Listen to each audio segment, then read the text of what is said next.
Je passe la parole au groupe Breizh-Aglaise. Je crois que nous avons Gaël Briand et Azalis Gouez pour les 7 minutes. Vous partagez le temps comme vous voulez. Oui, merci Monsieur le Président. Nous tenons tout d'abord à souligner le travail mené par votre exécutif sur cette négociation CPER. Nous savons que dans cette France centralisée, il est plus que difficile d'obtenir gain de cause contre l'État et vous avez su arracher quelques avancées. Aussi, nous aimerions que vous preniez les critiques qui vont suivre non pas comme une attaque contre votre travail, mais comme une lassitude de voir les institutions françaises aussi sclérosées. Bon, 7 minutes, c'est franchement court, donc il faut choisir un angle. Nous, on a choisi celui de voir à quel point les relations État-région sont déséquilibrées. Budgétairement, la région Bretagne ne saurait oublier que votre prédécesseur, Jean-Yves Le Drian, a pris à notre charge le financement de la ligne LGV qui aurait dû être celle de l'État. 1 milliard d'euros, soit quasiment une année complète de budget. Nous ne referons pas l'histoire, ceci dit, quand Michael Carnez nous dit en commission que les lignes fines sont les grandes gagnantes de ce CPER, nous ne partageons pas cet enthousiasme. Quand il s'est agi de mettre sur la table 1 milliard d'euros, l'État, dont c'était la compétence, a trouvé cela normal. Aujourd'hui, que nous propose l'État sur ces lignes fines? Des études. Et les sommes ne sont pas vraiment à la hauteur des enjeux.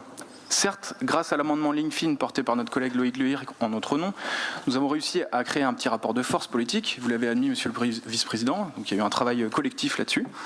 Mais les besoins sont urgents et l'État ne le comprend pas. Il n'est pas prêt à mettre sérieusement la main au portefeuille. 1 milliard d'un côté, 35 millions de l'autre. Il paraît que comparaison n'est pas raison, mais quand même, je fais un petit clin d'œil à Tristan là pour le coup. La démographie en Bretagne est très dynamique, ce qui n'est pas le cas de toutes les régions. En conséquence, les besoins ferroviaires seront de plus en plus criants. Pour la plupart des lignes, nous en serons à l'étape des études. Nous ne pouvons que nous réjouir de voir les avancées sur la ligne Auray-Quiberon, mais elle ne garantira toujours pas une circulation à l'année. Envisager une ligne Rennes-Fougères serait nécessaire, mais la Première ministre l'a dit, pas de ligne nouvelle dans ce mandat. Quant à la relance d'une ligne Auray-Saint-Brieuc, ou disons d'une transversale centrale, c'est un serpent de mer dont nous avons l'impression que même vous n'y croyez pas. Son importance ne sera probablement comprise qu'au moment où les besoins de mobilité exploseront en Centre-Bretagne. Les problèmes de logement sur le littoral poussent les Bretonnes et les Bretons dans les terres, mais l'État continue de négliger les déplacements ferroviaires sur ces tronçons, considérant que l'important est toujours de rendre accessible la Bretagne, je cite, en lien avec sa géographie périphérique. Nous ne le répéterons encore et encore jusqu'à ce que le propos rentre. La Bretagne n'est périphérique que d'un point de vue parisien.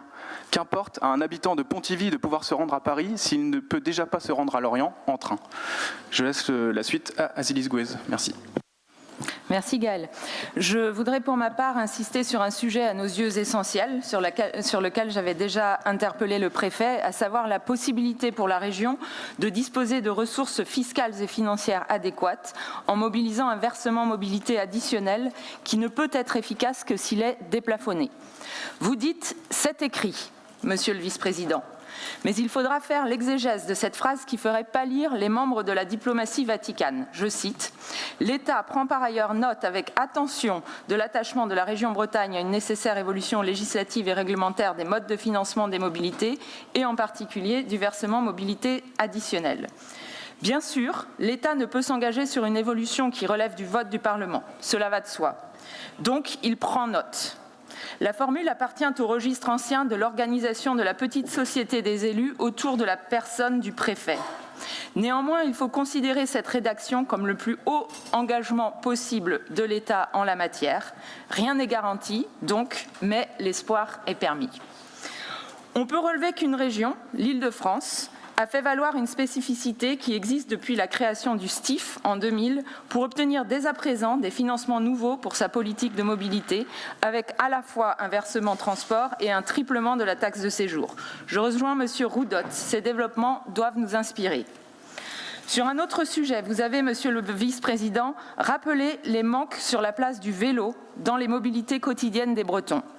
Rappelons-nous les 9 Tours de France remportés après-guerre par 3 figures du monde rural breton, Jean Robic, Louison Bobet et Bernard Hinault, qui apprirent à faire du vélo d'abord pour aller à l'école ou, pour Bobet, afin de faire les livraisons de la boulangerie familiale à Saint-Méen-le-Grand, et non pas donc pour du tourisme.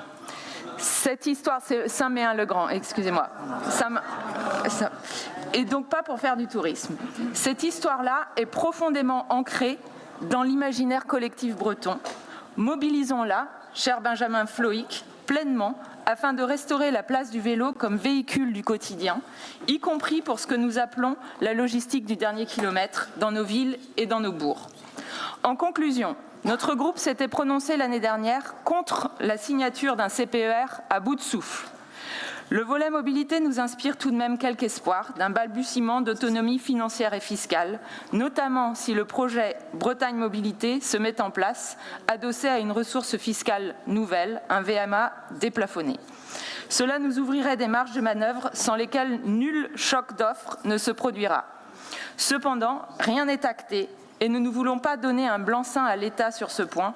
Nous nous abstiendrons donc sur ce vote. Je vous remercie. Merci à vous.